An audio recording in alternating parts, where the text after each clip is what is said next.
ఒక్కసారి కొమ్మూరి గోల్డ్ కి కాల్ చేయండి. తాకట్లో ఉన్న మీ బంగారాన్ని విడిపించి మార్కెట్ ప్రైస్ కి వాళ్ళు కొనుక్కుని మిగతా డబ్బులు మీకు ఇచ్చేస్తారు. నమస్తే, వెల్కమ్ టు అవర్ ఛానల్. నేను అనిత.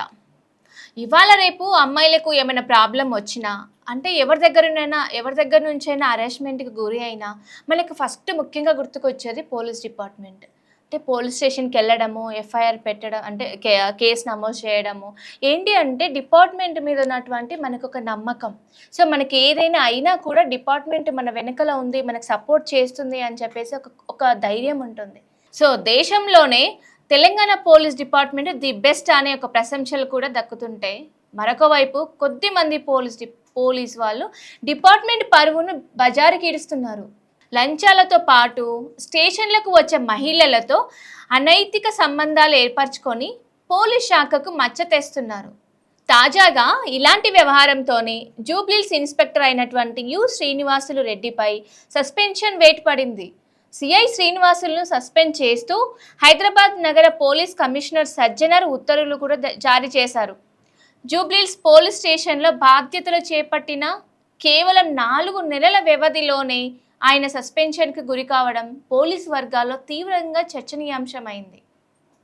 సస్పెన్షన్కి గల కారణాల్లోకి వెళ్తే పోలీస్ స్టేషన్కి ఫిర్యాదు చేసేందుకు వచ్చినటువంటి ఒక బాధితురాలిని సదర్ ఇన్స్పెక్టర్ శ్రీనివాసులు రెడ్డి నమ్మించి లోబర్చుకున్నాడు. ఆమెతో సన్నిహితంగా ఉంటూ రహస్యంగా ఫోటోలు, వీడియోలు సేకరించాడు. ఆ దృశ్యాలను అడ్డం పెట్టుకొని ఆ బాధితురాలిని పెద్ద ఎత్తున డబ్బు డిమాండ్ చేస్తూ బెదిరింపులకు పాల్పడినట్లు పోలీసు ఉన్నతాధికారులకు అందిన ఫిర్యాదులో పేర్కొన్నారు. అంతేకాకుండా తనపై పలుమార్లు లైంగిక దాడికి పాల్పడడంతో పాటు బలవంతంగా అబార్షన్ చేయించినట్లు బాధితురాలు తన ఫిర్యాదులో సంచలన ఆరోపణలు కూడా చేశారు. ఈ ఫిర్యాదు సీరియస్గా పరిగణించిన పోలీసు ఉన్నతాధికారులు వెంటనే అంతర్గత విచారణకు ఆదేశించారు. విచారణ ప్రాథమిక నివేదిక ఆధారంగా ఇన్స్పెక్టర్పై సస్పెన్షన్ వేటు వేశారు. కాగా సదరు మహిళే తనను పలుమార్లు బెదిరించి పెద్ద మొత్తంలో డబ్బు కాజేసిందని ఇన్స్పెక్టర్ తన వాదనను ఉన్నతాధికారుల ముందుంచినట్లు కూడా సమాచారం అందింది. ప్రస్తుతం ఈ కేసు విచారణ జరుగుతుండగా సో ముఖ్యంగా చూసుకుంటే ఎవరైతే ఈ శ్రీనివాసులు అనే వ్యక్తి ఉన్నారో తన మీదనే ఎవరైతే బాధితురాలైనటువంటి ఒక లేడీ ఉందో తన మీదనే ఆరోపణలు వ్యక్తం చేశాడు.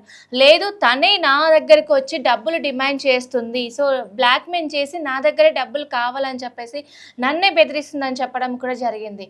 అంటే ఇప్పుడు ఎవరైతే ఈ మహిళ బాధితురాలు ఎవరైతే ఉన్నారో తను పిఎస్కి వెళ్ళి తన మీద కంప్లైంట్ చేయడం వల్ల తనని లొంగబరుచుకొని ఆమెతో ఫిజికల్గా మూవ్ ఆన్ అవ్వడము, ఆ తర్వాత కొన్ని తనకు తెలియకుండానే ఫొటోస్, వీడియోస్ తీసి ఆమెకు పంపించి డబ్బులు డిమాండ్ చేయడం, లేదు అంటే నువ్వు రావాలని చెప్పేసి మాట్లాడడం.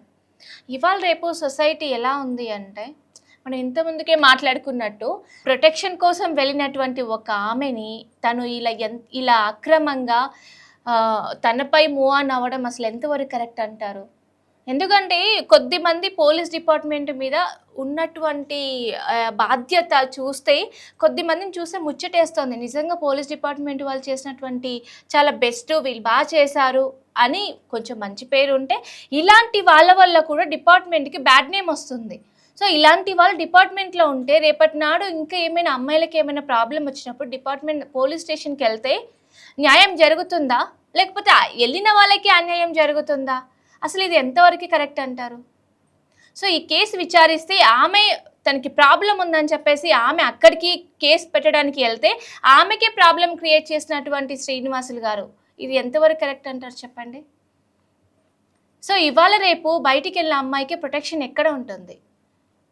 సో ఇది చూసుకుంటే కనుక తను ఏదైతే కేసు పెట్టడానికి వెళ్ళినా ఆ అమ్మాయిని ఇబ్బంది పెట్టడము, తను ఒక ఎఫ్ఐఆర్ తను ఇచ్చినటువంటి నోటీస్లో తను క్లియర్గా రాసింది ఇలా ఇబ్బంది పెడుతున్నాడు, డబ్బులు డిమాండ్ చేస్తున్నాడు అని చెప్పేసి.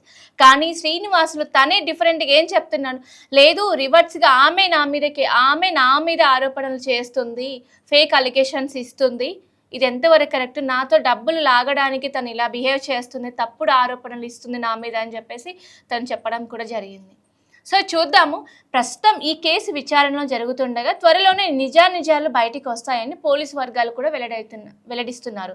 సో చూద్దాం, అంటే తను చెప్పిన వర్షన్ కరెక్టా, లేకపోతే తను ఎవరైతే శ్రీనివాసులు ఉన్నారో తను చెప్పిన వర్షన్ కరెక్టా, అసలు ఏది కరెక్టు, ఎవరిని నమ్మాలి ఏంటి అనేది నెక్స్ట్ వీడియోలో కూడా చూసుకుందాము.